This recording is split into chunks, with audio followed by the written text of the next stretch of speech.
Hey guys, it's Melanie. Happy Monday. I hope you had a really good weekend. So today I am sharing my 1 year update of starting tretinoin. Tretinoin here in the US is obviously a prescription, so you have to go to a physician or a med spa to get a prescription. Prices really vary greatly on tretinoin, and I feel like a lot of the reason that most people don't switch over to the prescription is the fact that you do have to go to a doctor to get the script. You have to take it to a pharmacy. Prices vary quite significantly. My health insurance plan, that's the word I was looking for, doesn't cover tretinoin. I get mine through a med spa, and so the price that I pay is, it's more than what I was spending on my over-the-counter retinol treatments, with the exception probably actually of the Drunk Elephant A Passione, which is, it's been a while since I've used it, so don't quote me on the price, but I want to say it's somewhere around $72. So, that one's a little bit more expensive, but I did find that back when I was using retinols exclusively, that one really did work the best for me personally. So today I just want to share with you how I started, how I kind of eased into using the tretinoin, side effects that I've noticed, where I'm at a full year later, whether I think it's worth it, and whether I will continue to use it going forward, and whether I would recommend for somebody else to look into tretinoin as well. So that's kind of what today's video is all about. Before we get into all of the nitty-gritty details you should know about my skin, I am 42 years old, and I have extremely oily skin, and I deal with enlarged pores. Now, all of that is finally starting to kind of balance out, and there's a few things that I'm doing that are causing those particular issues not to be as much of an issue anymore. And if you watch my videos regularly, you know all of the different things that I'm doing right now. But I do think that tretinoin has definitely played a huge part in helping to regulate my sebum production, to help keep my pores nice and clear. My particular blemish of choice for my face appears to be blackheads more so than pimples or acne. I do occasionally get a whitehead or something here or there, but I'm fortunately not someone who deals with acne. Blackheads are definitely annoying, but I will say I've had my blackheads under control for a while, and what I used to do that was beta hydroxy acids. So salicylic acid really is my BHA of choice, and I find that as long as I use that regularly, it does keep my pores very clear. However, there are some added benefits to using tretinoin besides helping to keep your pores nice and clear. It also helps to stimulate collagen production over time. It can help with fine lines and wrinkles. It can help reduce sunspots. So there's a lot of benefits to using tretinoin, and I started with a 0.5% because I do a lot to my skin to begin with. So I have pretty tough skin. I acclimated to the 0.5% very quickly. There was a little bit of dryness around the corners of my nose and a little bit around my mouth, but for the most part, my skin has tolerated it extremely well. In fact, so well that after my next tube of tretinoin, which, by the way, running low on this guy here, after my next tube, I think that I'm gonna go up to 0.1%. I think my skin can handle it. And I feel like after a year, it's maybe time to step up and see if that can boost me up even more in terms of helping to produce that collagen, help with those fine lines and wrinkles that are starting to set in a little bit. So Yeah, the way that I eased into it was really very simple. Anytime that I had any type of dryness or irritation, I would just use a moisturizer after applying the tretinoin. Ideally, you want to just use the tretinoin and kind of let that do its thing. But, if you are dealing with some of that irritation, it is okay to use a moisturizer, especially in the areas where you're dealing with major problems. For me, like I said, it was only around the nose and around the mouth, so those were the areas that I would moisturize. The rest of my skin dealt with it perfectly. Like, there was no mass peeling that took place. There was no type of irritation at all in my skin. Now, that being said, when you start, if you have a more sensitive skin type or you're much more reactive than me, you could very well deal with a little bit of irritation. The best thing to do is to very slowly ease into using tretinoin. Start with 1 day a week and then do that for a couple of weeks, then go to 2, and alternate the days. Don't do Monday, Tuesday, do Monday and maybe Thursday for a couple weeks. And then you can do maybe Monday, Wednesday, Friday for a couple weeks. And I mean, the ideal is that you're using this several days a week. And that is certainly what I have been doing. I've had to change it up a little bit over the last few weeks because I have been using LED light therapy. You should not be using tretinoin when you are in front of the LED light.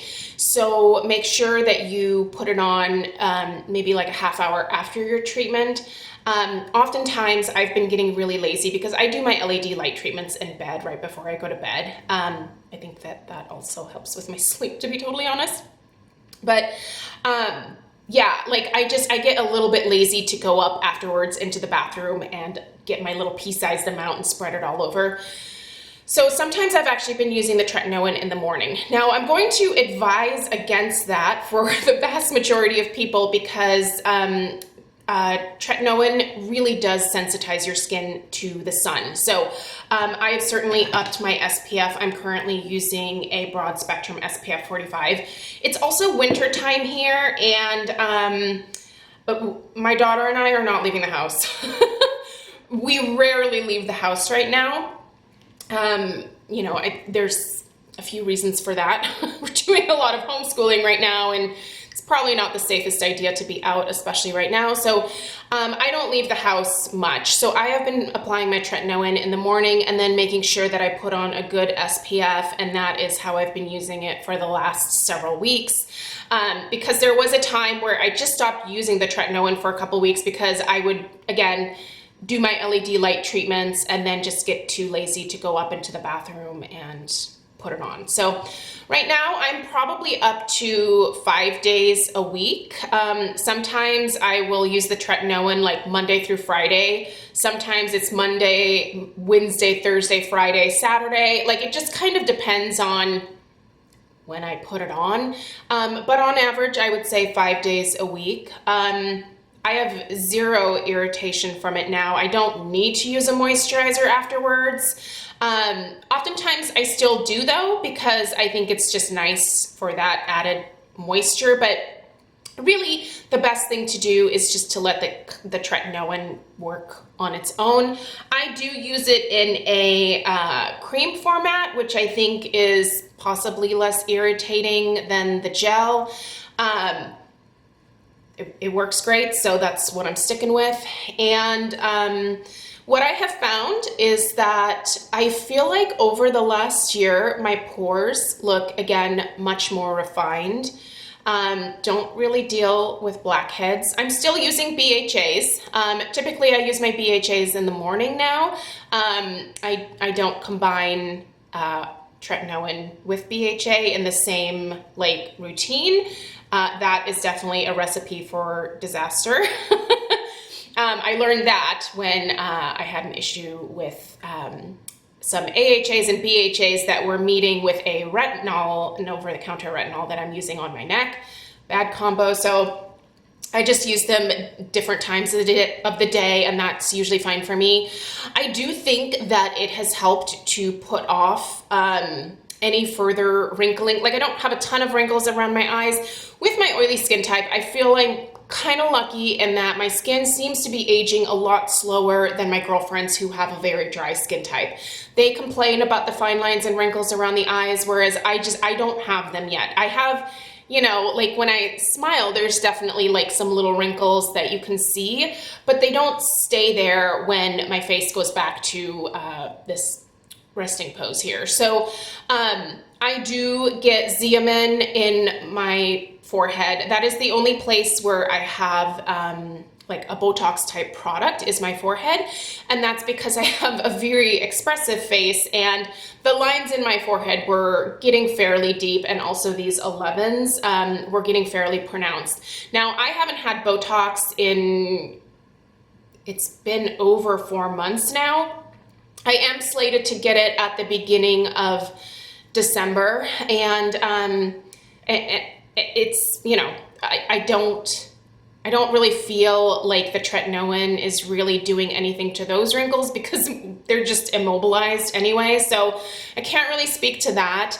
But I do think just in general, the overall tone and texture of my skin is much improved. I used to deal with a lot of rough texture and that kind of orange peel type look to the skin because of my enlarged pores. Now, niacinamide is a big, it's a big important part of my routine because that is what initially helped to improve the look of my pores dramatically. But I feel like using the niacinamide in conjunction with tretinoin has helped to improve that even further. I also think it has helped to balance out my oil production, and I think that it has definitely helped to prevent a whole bunch of new sebaceous hyperplasia from forming. I did have them treated with a plasma pen. If you didn't watch my sebaceous hyperplasia video, I'll try to remember to link that down below.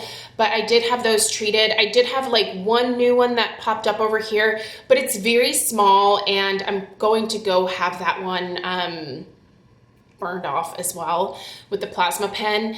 But for the most part, none of my other sebaceous hyperplasia ever came back after the treatment. I don't know if that's because of the tretinoin or if it's because of the treatment, but I do know what I am doing is keeping them away. So I'm gonna stick with that routine because sebaceous hyperplasia are incredibly annoying. But when I went to the dermatologist, one of the things that he said is that tretinoin can definitely help to prevent the sebaceous hyperplasia because it does help with the controlling the sebum production a little bit. You know, that is usually what causes the sebaceous hyperplasia, is an oil gland that just kind of basically overgrew. If you're controlling that, then, you know, you're less likely to have them deform. So overall, I think that the investment has been worth it. This is only my second tube of tretinoin. You can see I'm almost done with this one. So in the full year that I've been using it, I've only gone through 2 tubes. And I think it's the one thing in my routine in terms of like a skincare product, like a cream or a potion, that I would not ever replace. Now, it's kind of tied with my niacinamide that I love so much from Paula's Choice. I will link that product down below. That is over the counter and you can easily get that. But if you are someone who deals with enlarged pores and you're looking to really shrink the look of your pores and you're looking to help with that texture in the skin, that's a great product to definitely incorporate if you don't want to go the tretinoin route. But yeah, I would say that niacinamide and tretinoin are kind of my 2 staples going forward. I don't see myself stopping use anytime soon. I have not noticed any adverse effects in my skin. That being said, possible side effects can include redness, irritation, flaking skin. I mean, obviously there are allergies. You could be allergic to the form of vitamin A. you know, you have to kind of do your research, and this is why I think it's important to talk to a dermatologist. Like, they can really assess your skin and tell you, like, yes, you're a good candidate for this, or no, you're not. So after a year of use, I'm extremely pleased with the way that my skin looks. I am going to continue, and I'm actually looking to step it up. Now, I will have another 6 months, so it looks like probably next summer, probably around July is when I will make the switch to the 1%. I do anticipate, or the 0.1%, I do anticipate that there could be some minor irritations because obviously stepping it up a percentage point there is going to make a difference. So that being said, I'm excited about that, and I can't wait to see if it continues to prove to do wonderful things for my skin. If you've never talked to your dermatologist, I would definitely encourage you to do so. I think that it makes a really big difference. I am still using over-the-counter retinols, just not on my face anymore. I don't see the purpose because this does a better job for me personally, but I am using them on my neck. I think a tretinoin would be way too harsh for my neck meat, as I like to call it. Right now I'm using the Dermatology 0.5% retinol, which is great for my neck. There's definitely no irritation, but I do also follow up with their, they have a neck cream as well. It's like, I think it's called their Age Reversal neck cream. It's got some really nice hydrating ingredients, and I think that that definitely helps to counteract maybe some of that irritation that could happen. But I don't see myself bringing tretinoin down onto my neck at any point. It's something that my face can definitely tolerate very well, but I don't think that my neck could. That skin there is definitely a lot more sensitive, and I feel like it is probably for a lot of people. So overall, I'm glad that I made the switch. It's been a year. I'm gonna keep going. I will update you guys when I make the switch over to the 0.1%. I'll let you know how it goes. But it was a great decision. I'm glad that I made it. It's worth the investment, and it's definitely the one thing that if everything else had to go, my niacinamide and my tretinoin are the two things that I would keep because they make just a huge difference in my skin overall. So let me know if you have used tretinoin either now or in the past. How did it do for your skin?